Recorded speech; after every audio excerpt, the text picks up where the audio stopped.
Simpson Hovey. I was born August 28, 1930 in Omaha, Nebraska to Clarence and Irene Lee Camp. When I was 14 months old, my mother died in childbirth with her 5th child, and my father went into a deep mourning, and my aunts took all the children from Omaha to Salt Lake City, Utah, and we were sent to live with the different relatives until my father could get his life together and get us back together as a family. He didn't come for us, and so the children were sent with first one aunt and then another aunt and uncle until they were all situated except for Phyllis. And I was in the terrible twos, and there was no one that wanted another child. And so my aunt called her neighbor, Emma Simpson, and told her the dilemma and wondered if she knew of anyone who wanted a child. And that very night, she and my adopted dad, Ted Simpson, went over to my Aunt Kate Dixon's house and picked me up and took me home, and from that night on, I was their child. When I was about 7 or 8 years old, my father called from Omaha saying he was finally got his life together. He had met a woman that he had married, and she would become the mother to the children. So he was going to come and collect all the kids. My mother and dad were so upset that in the middle of the night, they called my cousin, who was a young attorney in East Layton, where we lived, in Utah, and they took me in the car down to his house where he made out the adoption papers and my parents signed it.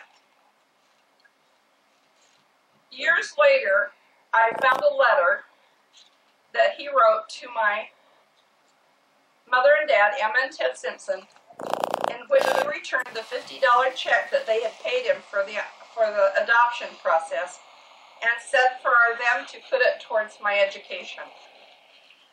I never considered myself anything but a Simpson.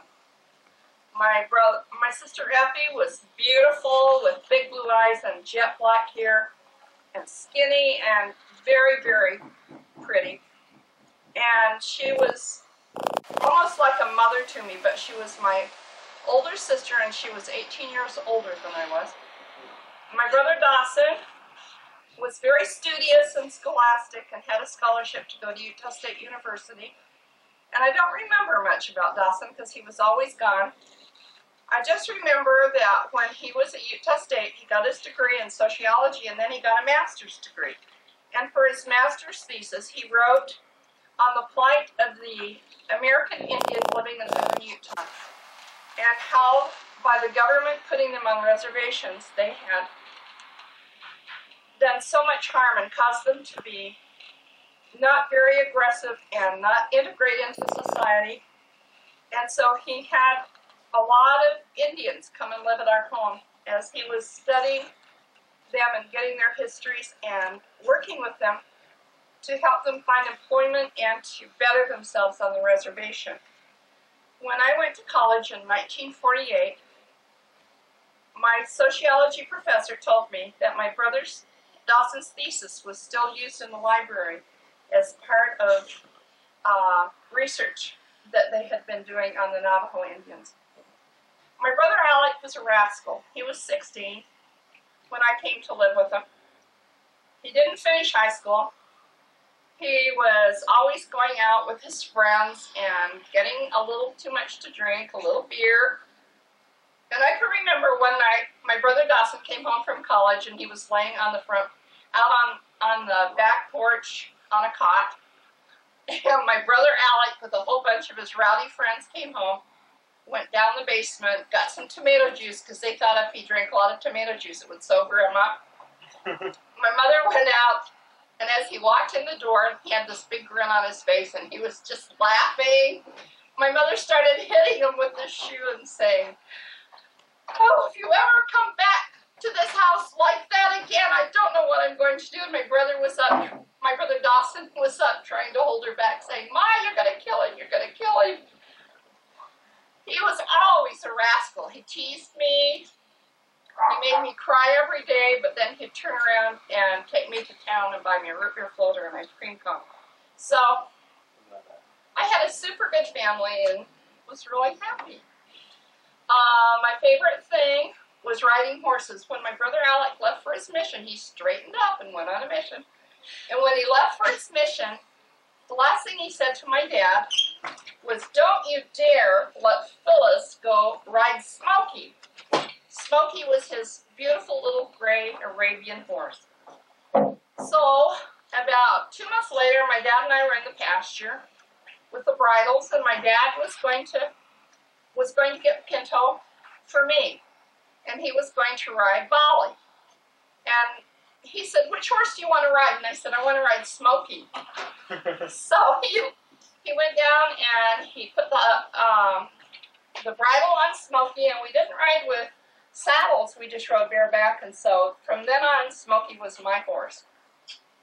And because we lived on the farm, far from people, I didn't have any close neighbors or a lot of friends, so my horse and the animals on the farm were my friends.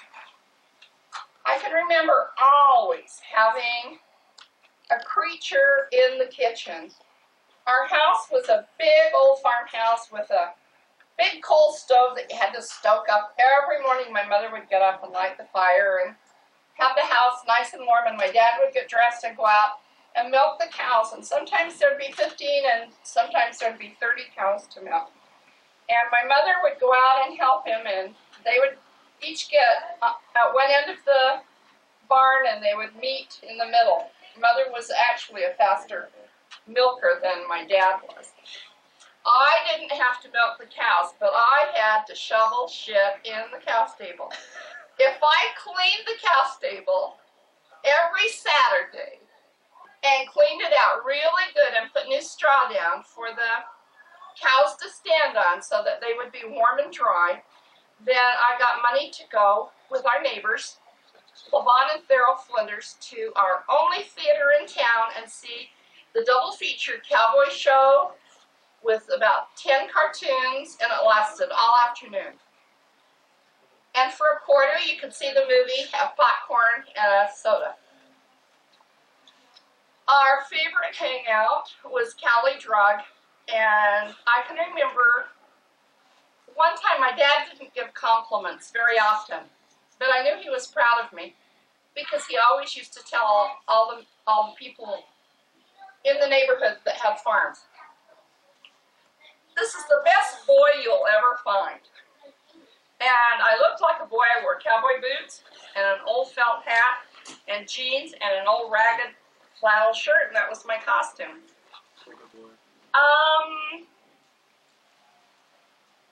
I had a really charmed life. I had parents who loved me and brothers and sisters who helped me when I needed help. Oh, I'll never forget, my sister said that I was starting to get boobs and they were really getting poking out, and every time I rode the horse I jiggled. So she told my mother she needs a bra. Well, my mother said she doesn't need a bra, she just needs to be pinned in. So I'd lay on the bed, my mother would wrap a dish towel around my bosoms and pin it really tight. When my sister saw this, she nearly died. And she took me to Salt Lake, and I had my first bra. And my sister saw to it that I had really pretty clothes because she was very fashion conscious. And my favorite thing was to go to her home in Salt Lake, because at that time we didn't have indoor plumbing in our house, and we had an outdoor toilet.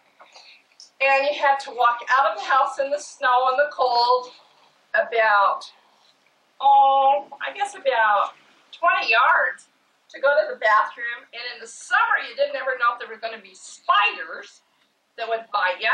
And in the wintertime, it was so cold that you'd freeze going out there. Sometimes we'd have a little bucket that you kept under the bed, and they called it the slop jar. And if it was too cold and too stormy to go out in the night and you got really a bad stomach, then you went in there, but you had to clean it out and go out and empty it the next morning.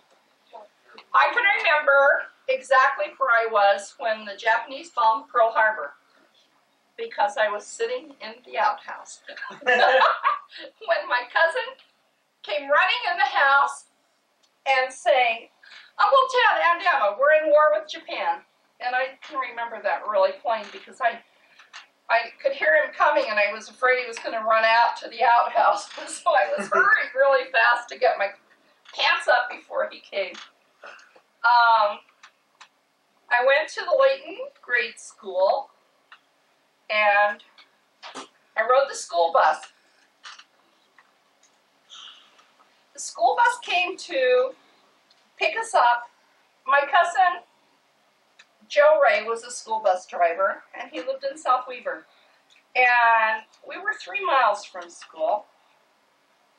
And the school bus would pick us up in front of my house and take us to school. And twice I remember, in the time that I went to school from grades 1 through 6, that it snowed and blowed so hard that the roads were not passable, and we had to spend the night downtown in Layton. And they farmed us out with different families because we couldn't get back up to the farm. The snow was so deep. I don't know. What else do I hear? What is your earliest memory? Earliest thing you can remember? The earliest thing I remember, I guess, is when my real father came for a visit. Just a visit. He was on his way to California. And it was right after Memorial Day, and Memorial Day in our town of Layton was really important. And that school bands played, and the veterans of the foreign wars came and marched, and it was super, super important. And so I had a brand new white pleated skirt and a yellow and white, kind of a soft knit sweater.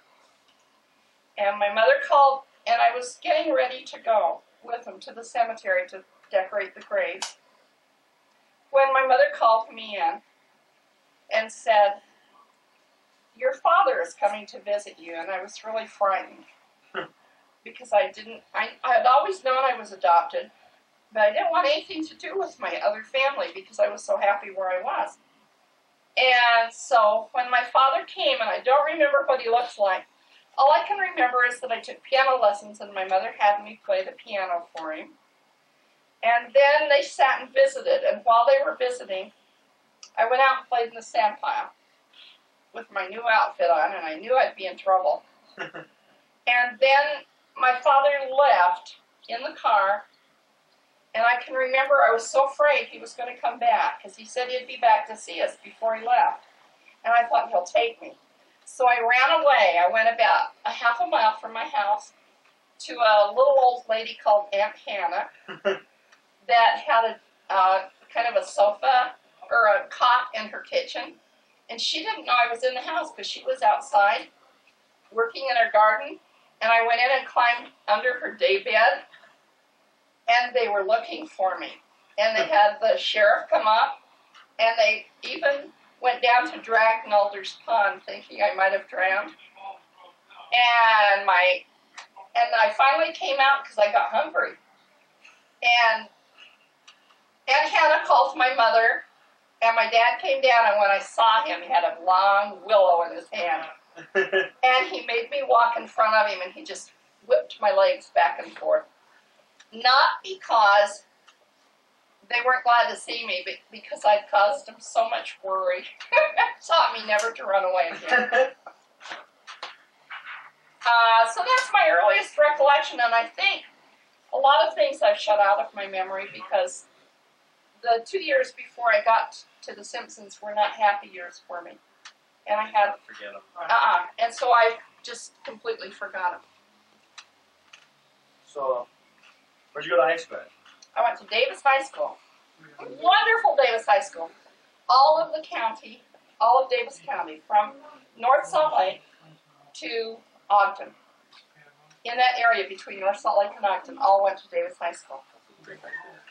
Well, not really big because there were it was farming communities. All over there. So people from all over. So we knew everyone. There were two junior highs, North Davis Junior High and South Davis Junior High. And in my little town of Layton, there was only one grade school. And so every little town, Clinton, South Weber, Clearfield, West Point, Syracuse, Caseville, Farmington, everyone had their own little grade schools. But when we came together, we all went to North Davis Junior High. And then we all went to Davis High School, and at Davis High School, so we got to meet the kids from all of the county. It was a great school. When did you meet Grandpa? Well, I cried and begged and pleaded and carried on and threw temper tantrums until my parents allowed me to go to Utah State University. And my dad, the last thing he said to me when they pulled away from the colleges, now get your degree and not your MRS degree. And so I was going with I loved Utah State, and I joined a sorority, and I belonged to the drill team, and I did a lot of fun things. And I dated a lot of different guys, and most of them were from Idaho, because a lot of Idaho guys came down to Utah State. And I roomed with my best friend, Nola Smith, and then I roomed with two girls from Bingham Canyon, down where the copper mines are, by Salt Lake. And right next to us, two more friends, Connie Harris and Joyce Toulson roomed. And Connie came over one day and she said, I just met this really great guy. He's a little bit wild. Connie was also a little bit wild. And she said, I want you to come and go with his friend, because I'll feel safer if I have someone with me. And I said, oh, I don't want to go out with his friend. I don't like blind dates, and I don't want to go with someone I don't know. And she said, oh, come on, he's got a really great car, and I think his father's a banker, and I think he's got money. And I said, okay, I'll go. So they came in the dorm. They come into the waiting room, and then they buzz your room and tell you that you have a guest. And I came down, and I opened the door, and I looked out, and I thought, oh, I'm not going to go with him. He doesn't have any hair. He's bald. And my friend said, oh, he's got plenty of money to spend. Go with him. Go with him. And I went out with him, and from that day on, that's the only guy I went with. He was bald in college. Yeah, he was. He didn't have any hair in college. He had lost his hair when he went in the Army when he was 18 years old. It started falling out. So he actually looks almost the same today as he's always looked. But man alive, he was a good date. He spent money. He was very attentive. And I took him home to meet my parents. And my dad peeked out and looked at him. My father was kind of going blind. He had glaucoma. And eventually, before I got married, he was almost totally blind. But he peeked out and he looked at him and he said, oh, is he your college professor? He looks like an old man. I said, I want to get engaged. And this was, let's see, we met. Our second or third date was on his birthday, April 22nd. And his mother packed a picnic lunch for us, and we went up Logan Canyon on that date and had a picnic with friends. But there were a couple of things about him that I just didn't want to get married. I still wanted to go to school. And he was ready to get married because he was 4 years older than me.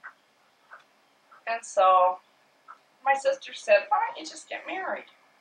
And I said, okay. Okay, sounds good. So he had to ask my father for permission. And my dad said, oh, there's other fish in the sea. What? Look for another one. But eventually Dad was really thrilled that I married Harold because he was so good to my dad. That's how we met. Blind date. He said he was blind. I thought I was. Well, tell us about like, about the little area. Oh, my little spots? Yeah. Oh, let me tell you first about my children. Okay. Well, I really didn't want to be expecting. When we got married, we moved in with our in-laws. Never do that. They were wonderful people, but it really cramps your style. And they only had 2 bedrooms and 1 bathroom, but we couldn't find, it was the end of World War II, and all the veterans were back going to college, and we couldn't find a place to stay. So they let us come and stay with them, and we lived there for 3 months before we could get into the housing on campus. I still was going to school. So, and Harold was a senior in college.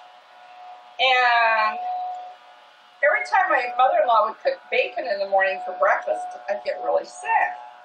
And I kept saying, oh, I've got the flu, and I'd go in the bathroom and I'd throw up. Well, the flu didn't go away. And all of a sudden I found out that I was expanding, and my mother-in-law happened to mention that it could be I was expecting a baby, and I thought, how could I be expecting a baby? We're not going to have a baby yet. And by golly, I was. So Frank was born. After Harold graduated, Frank was born September the 9th in 1950.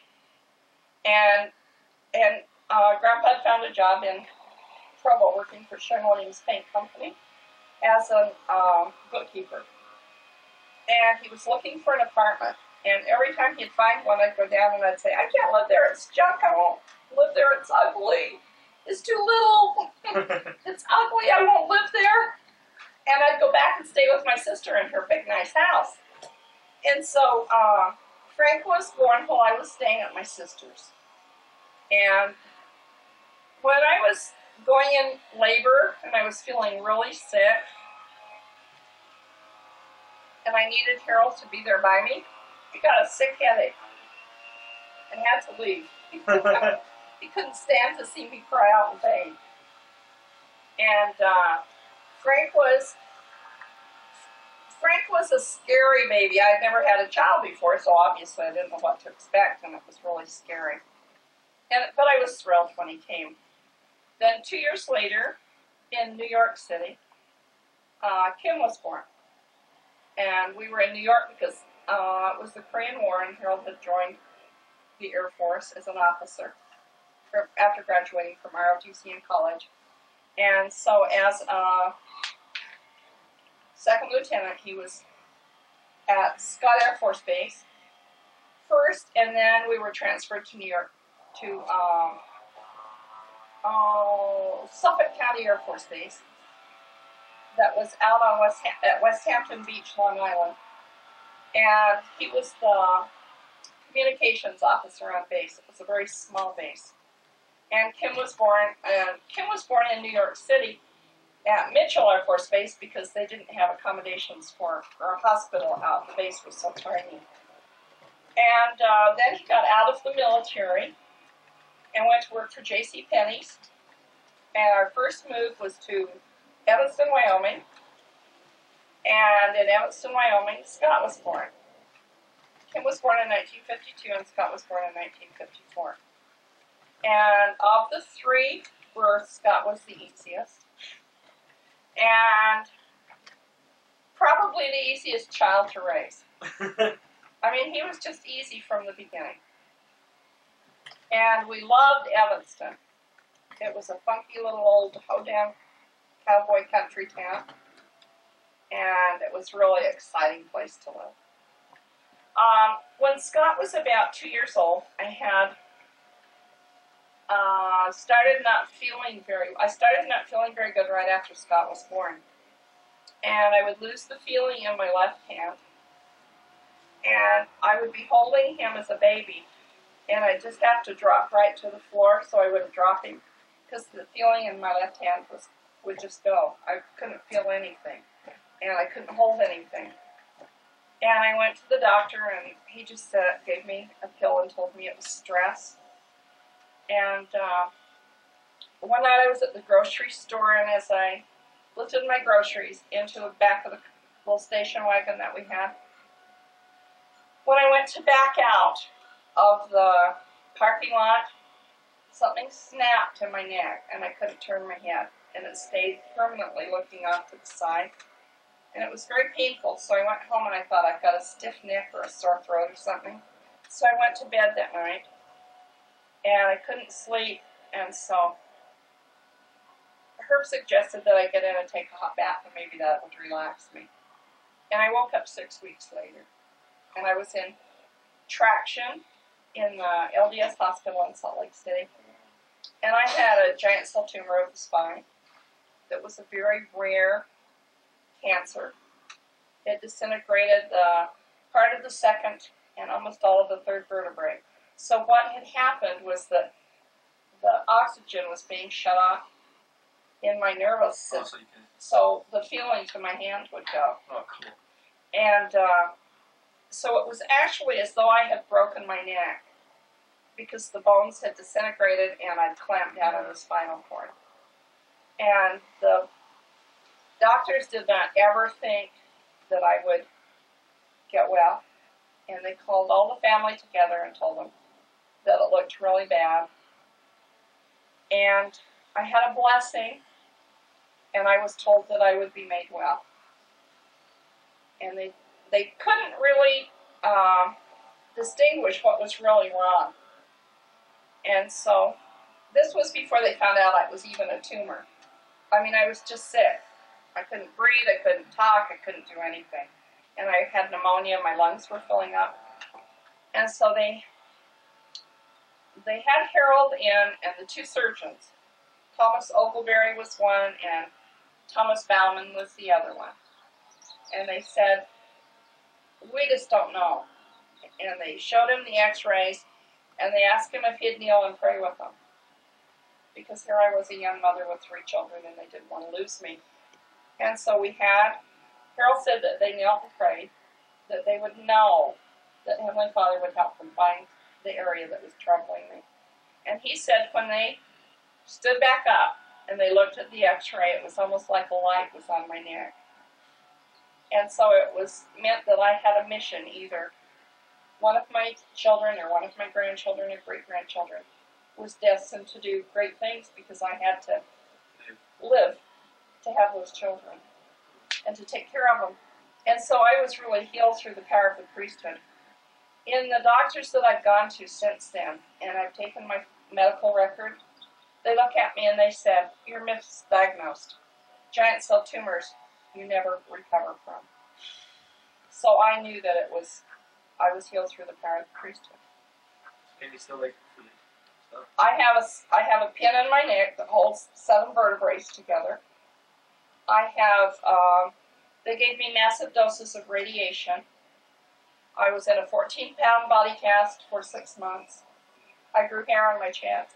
When they cut my cast off, I started to cry because I had hair on my chest. It fit me at the top of my hips. I went into the hospital in August. My first day out of the hospital was I guess about the week before Christmas. And I was so desperate to see people.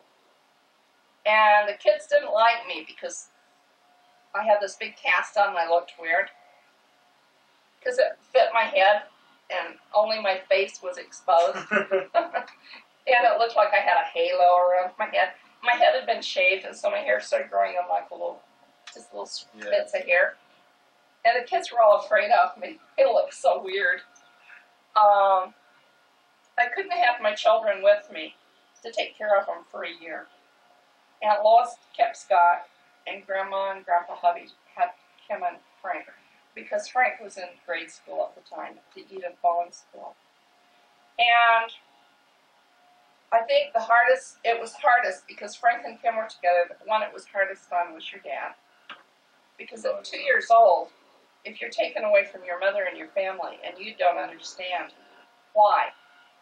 It was hard for him to come back and be with us as a family again.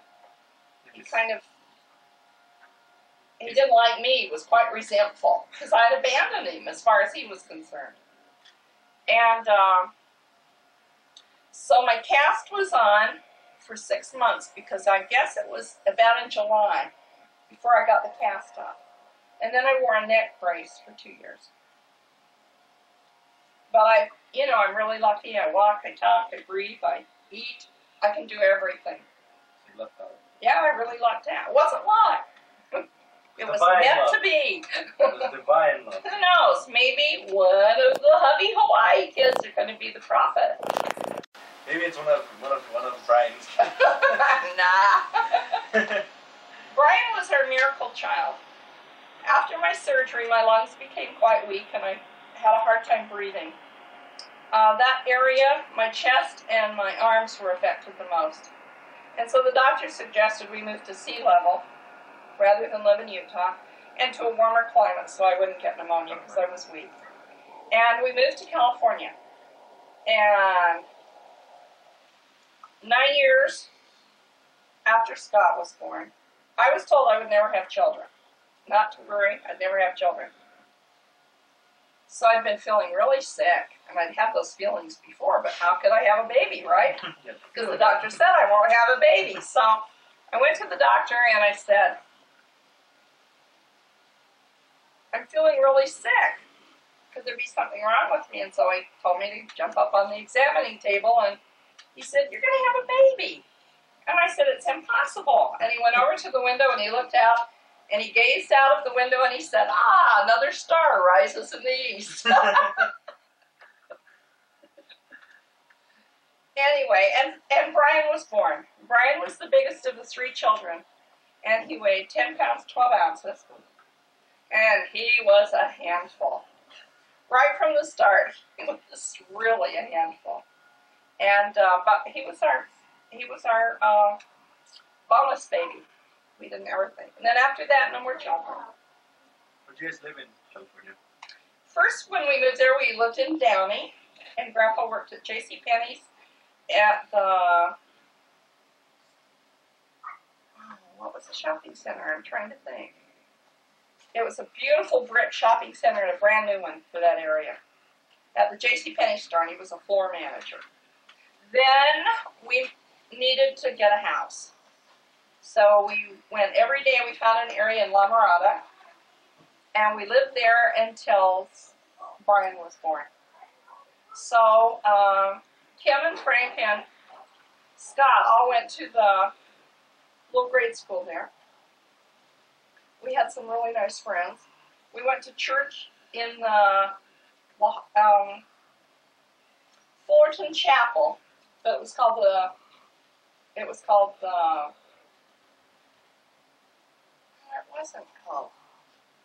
La Mirada Ward. We were part of the Whittier Ward. We went to church in the Whittier Ward.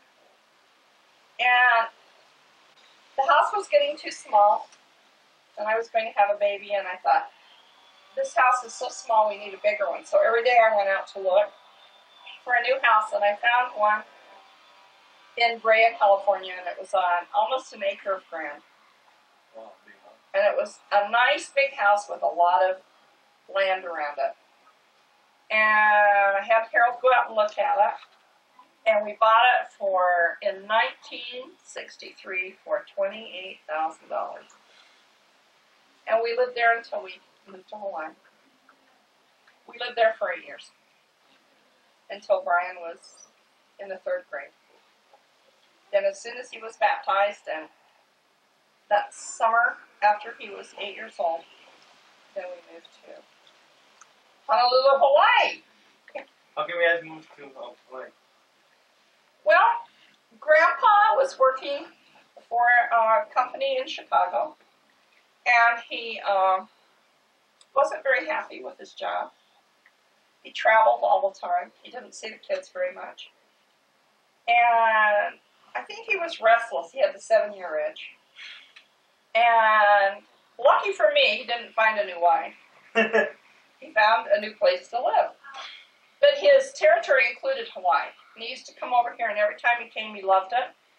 So he came home one night, and he said, I quit my job, and we're moving to Honolulu. And we're going to sell the house.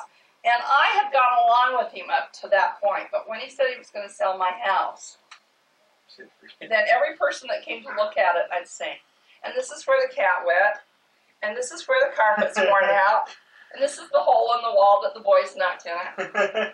And finally, one couple came through and looked at it, and they says, we don't care how bad it is, we like it. And they bought it, and they bought it for $48,000. So we took the profit that we made on the house, and the money that we'd saved, and the money that we had in the company, and took it all out, and moved to Hawaii to start a family business. That was Grandpa's dream. His whole life is that he wanted to work with his children. That's where HopeCo started. And then remember after we were here, oh, you don't remember, you weren't born. We had only been here for about, well, and Scott graduated from high school. And we were waiting for him to graduate from high school. Kim, in the meantime, had gotten married to Charlie Heaton, who was very handsome, but not a very strong character. And he was a little bit physically abrasive. And he also had a girlfriend. So Kim divorced him and came back and lived with us, but she was expecting a baby.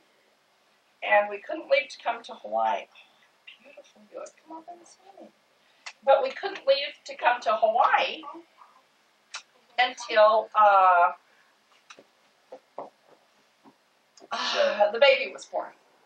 And so after Sonny was born and old enough to come on the plane, we moved over. She moved over with the baby with us.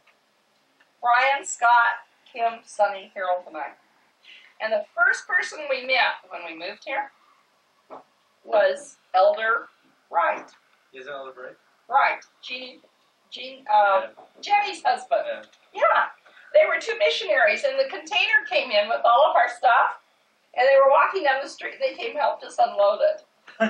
So they were the first two people that we met. And we lived in this beautiful house on the beach, and I thought, oh, this is wonderful. It's going to be so great, because I can look out my window and see the ocean. That's on Kakai. Yeah. Yeah, that's nice. Down, you know, Kamaikai. Yeah. Oh, it was beautiful. But it was, all the millionaires lived on that street, and we were really up class. Anything else?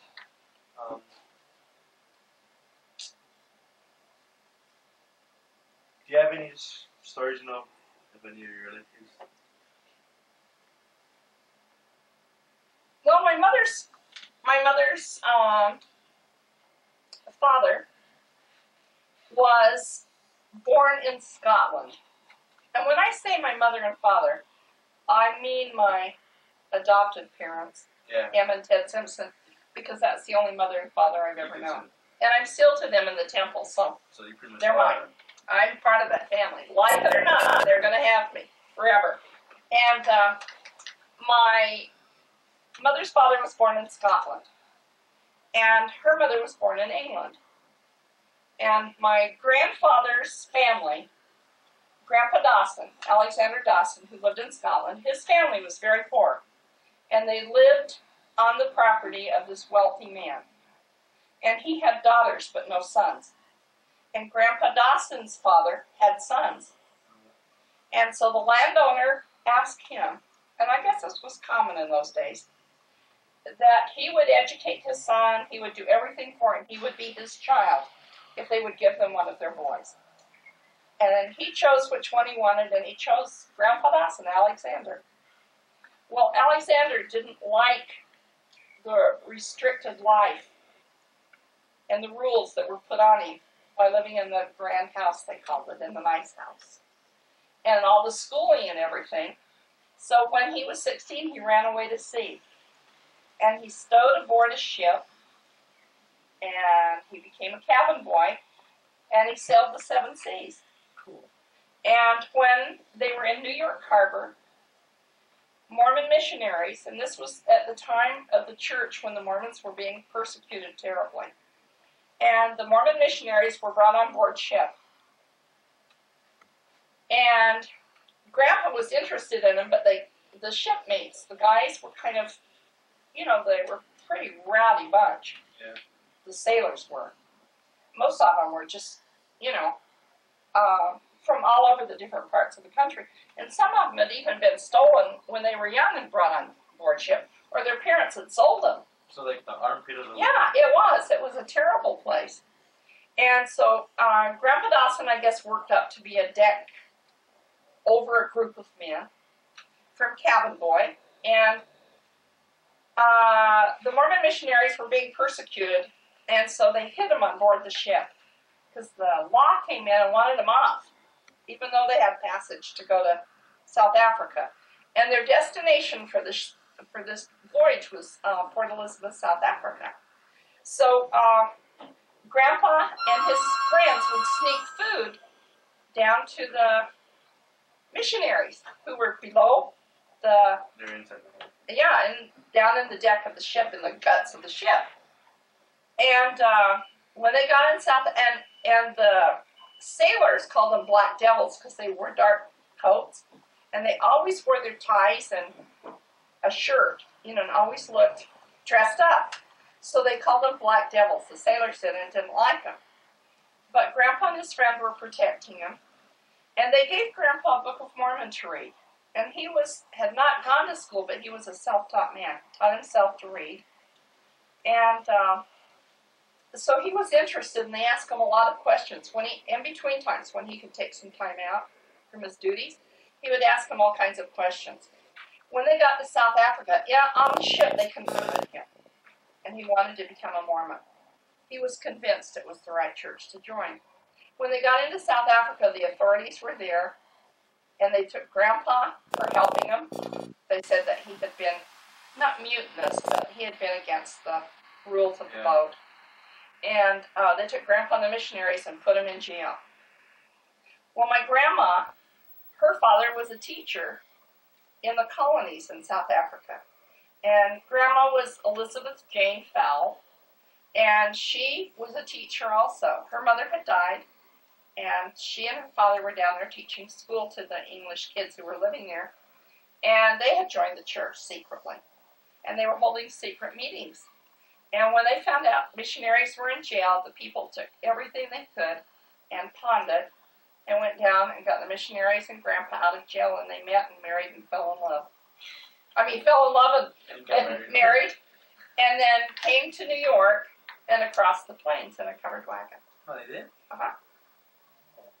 And they were very, very poor. And they lived in Salt Lake, and Grandpa became a farmer.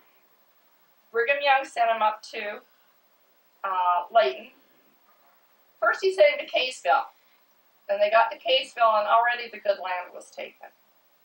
And so they got permission to go to Layton. The very first schoolhouse in the little town of Layton was on my property when I was a girl growing up. We used to play in it. And only the foundation was left, and then now there's all housing tracts where I was raised. Oh, so they built over it. My grandfather Dawson was the first Sunday school superintendent in Layton. And he stayed active in the church. My mother was the youngest child. She was what they called a change of life baby, born when her mother was almost 50 years old. When she was 16, her mother passed away, and she took care of her dad.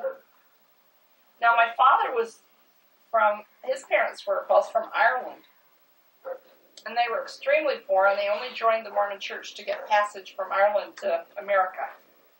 And after they got here, they didn't stay active. But my dad's mother passed away when he was quite young, and his dad remarried. And he married a really young girl. And she threw all the kids out. So my dad had a really hard life. And one night, all of his friends were going to rob a boxcar in Salt Lake. They were just a bunch of rowdy guys, and they were kind of street kids. And they were going to rob a boxcar. And my dad said somehow he couldn't find them at the appointed place. Couldn't find where they were. And so he wasn't there. And they all got put in jail. A night watchman was killed, and 2 of them were sent to prison. And if he'd have been with them, he'd have been sent to prison too. And when he heard the next morning about that, he jumped on the back of a wagon going north and rode up to Davis County. And he got off and he kept asking, is there any help? Do you need any help? Do you need any help? And someone said, well, Alec Dawson up in Layton, I was looking for a man. So my dad walked from Caseville to Layton, that's about 6 miles. And then he became a hired hand and met my mother, who was the landlord's daughter.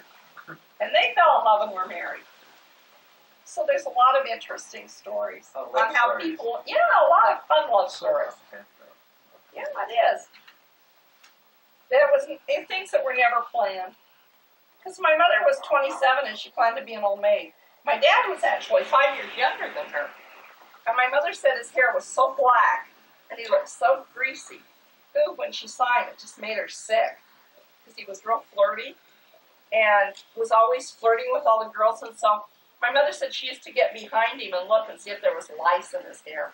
Because she just knew it couldn't be that black without being, he could just, ooh, it made her sick. One night he was helping her wash the dishes and he said, Emma, you need to get married. And she said, yeah, tell me about it, And he said, no, you need to get married and I'm the guy you need to marry. And she said she just, almost threw up on the spot. She would not marry him because he was too wild and terrible. And my mother said that night she went to bed and her mother came to her in a dream. And she said, Emma, marry Ted. So they got married, but they didn't even stay together in the same room for about 3 or 4 months because mother said she wasn't thoroughly convinced that that's what she should have done. You should be back by 6:15. That is so pretty. I'm so wasted. Huh? I'm wasted. You're wasted? Jolene, don't be wasted. Oh. Be hipped, but not wasted. Goodbye. Okay.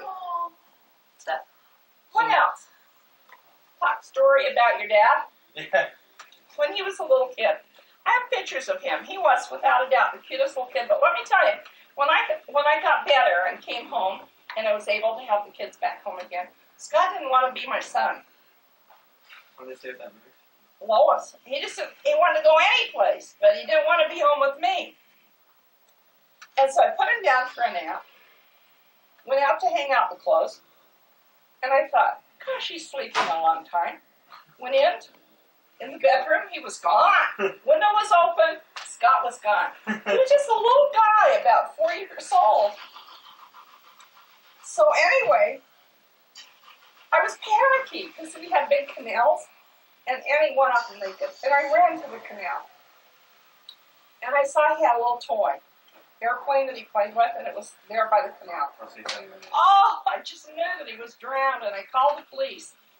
And they said, is this a little boy that has a little red overalls on with a little striped shirt? I said, yeah, how did you know? I thought, oh, they found the body. Oh. And I was just crying, and he said, well, right now he's covered with chocolate ice cream because we've got him at the police station, and he was riding his tricycle down Main Street in the middle of the road. So they brought him home. I'll be darned, the next day he did the same thing, got out of the house, and he ran as fast as he could to go back down because he wanted the policeman to get him some more ice cream.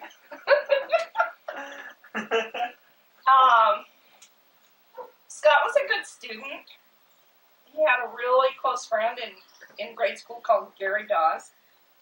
And he and Gary Dawes did everything together. And Scott always had good friends. He always had a lot of friends. I was trying to think what he liked to do. Play. Just be a kid. And then when we moved to when we moved from La Mirada to Brea, he had, I was trying to think of all of his friends that he had. I had Garth Powell, who was a really good friend, and, there was another boy at church, and I can't think of his name. And they were really good friends. Was it Scott? Mhm. No, Scott. Scotty, One from Hoyt. yeah, Scott Hoyt. There was a whole group of them, and they were all really close friends. Did a lot of things together. And Scott always had a lot of girlfriends. Not a lot of girls that were friends. I don't think they were lover kind of friends, but just girls that were friends. And they lived over in Fullerton, and they all had big cars and money, and they were always taking Scott places. And then Scott met Bob Olson. And Bob was, I don't know whether he was a group leader or in Scouts or how he met Bob, but he started babysitting for Bob and doing jobs, and Bob kept him working and kept him busy. And it was almost like he was Bob's son, because he was with Bob all the time. He went camping with him. He went boating with him. He went everywhere with Bob and June Olson. And they were good people. When we moved to Hawaii, I have to tell you about. When we moved to Hawaii, your mom and Auntie Kim and Auntie Jenny were good friends. And Auntie Kim really liked your mom. And she said to Scott one time, "Joanne is so great. Why don't you take her out?" He said, "I wouldn't go with her." Holy cow, in less than a year they got married.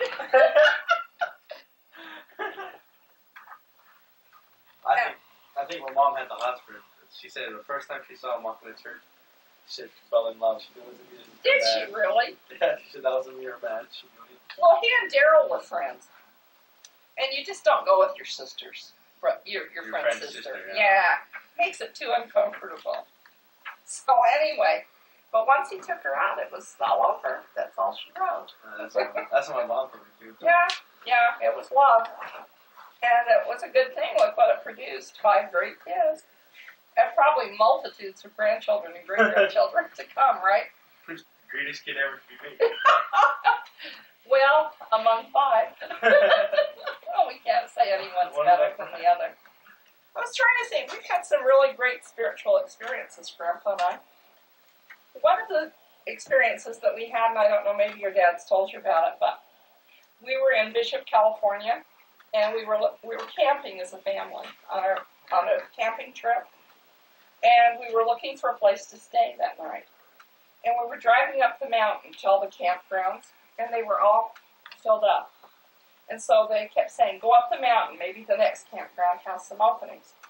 And we went up and up and up, and I mean the roads were getting really narrow, almost as bad as they are at camp school, and the twists and turns and everything. And as we were rounding one corner, this old man just appeared in the middle of the road. Kind of maybe a 50s or a 60s age man. And he had a full beard. And he raised his hands like to stop. And we stopped the car. And he came over and he said, "You're looking for a place to stay." And he says, "All the campgrounds are filled from here to the top of the mountain." But he said, "I have a place over around the next turn. You'll find a road, and I have a place. And I'm telling people to come and stay there." Well, we were desperate. So you guys went. So we turned, and just as we were turning to go around the bend, the tire blew out. And if we'd have been going fast, the car would have rolled, and we'd have gone over the embankment. This is why I know great things are destined for someone in our family, if they live worthy. And so Harold changed the tire, but the boys helped him. We got back in the car, and we started, and where did he go? Where did he go? We've got to find a place to stay tonight, because we were really tired, and it was getting like 10 o'clock. And the kids were all whining, because they were, tired, and hard to set up camp in the night, too. And so we turned around, we went, and there was a forest ranger, where the forest rangers live.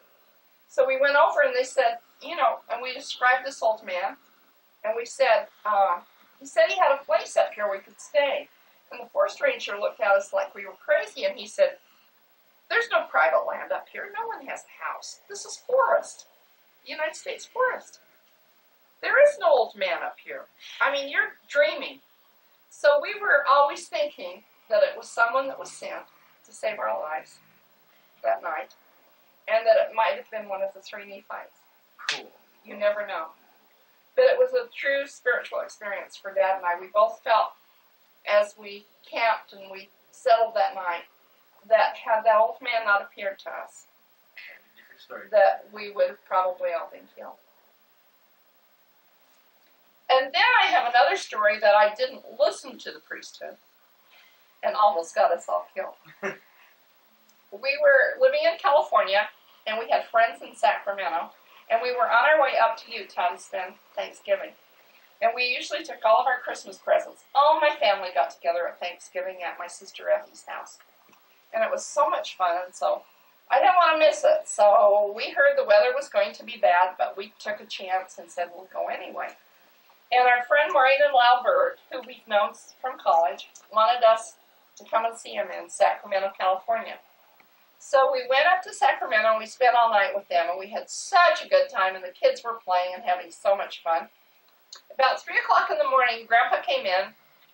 He'd been up, and he couldn't sleep, and he came back, and he shook me, and he said, Phyllis, I have a feeling we should leave right now.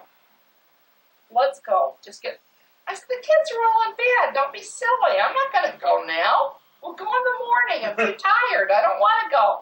And he said, I think we should go now. And I said, no, I don't want to go now. Just lay back down and go to sleep. And I refused to go. So the next morning we took our time. We got up. We ate breakfast. We got ready. And we went up and we started up Lake Tahoe Way. Not to the... Going up through Donner's Pass. Yeah, Donner's Pass. On the way up to Salt Lake City.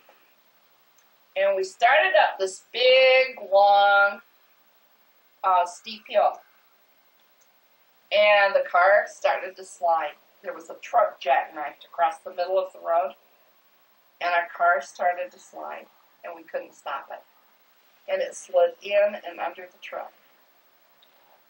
And the force of the car turning around threw it then over into a snowbank. Well, it took the back of the truck, the back of the station wagon, went under the semi. The only thing that stopped us are those two funny little wheels that hang down from going all the way under. Yeah. And it took you took our car like a sardine can and a roller and just rolled it up. Took the whole top off right up to the driver's seat. Oh, cool. Frank and Scott were sleeping in the back in sleeping bags, and didn't have they were laying in the sleeping bags, and they didn't have any shoes or stockings on. They'd gotten in the sleeping bags, and so they weren't hurt. Kim couldn't sleep, so she got up in front with Harold and I between us, and then we went to get out of the car, and the guy was standing there with the megaphone saying, do not open the door, because the car was kind of over the snowbank and kind of poised like it would have. If I'd have opened the door, it could have just slid right down about 500 feet down the mountain. And so they put a rope on the back of the bumper and attached it to the truck to hold it so it wouldn't go. And the policeman came and picked all of us up. Harold stayed with the car. And no, we all got in the police car. And he took us back into this little town called Truckee, Nevada. And the kids didn't have shoes on. It was freezing cold and a blizzard and snow. And we went in this little coffee shop, just a little dumpy town. And they had this one little coffee shop. And we were in having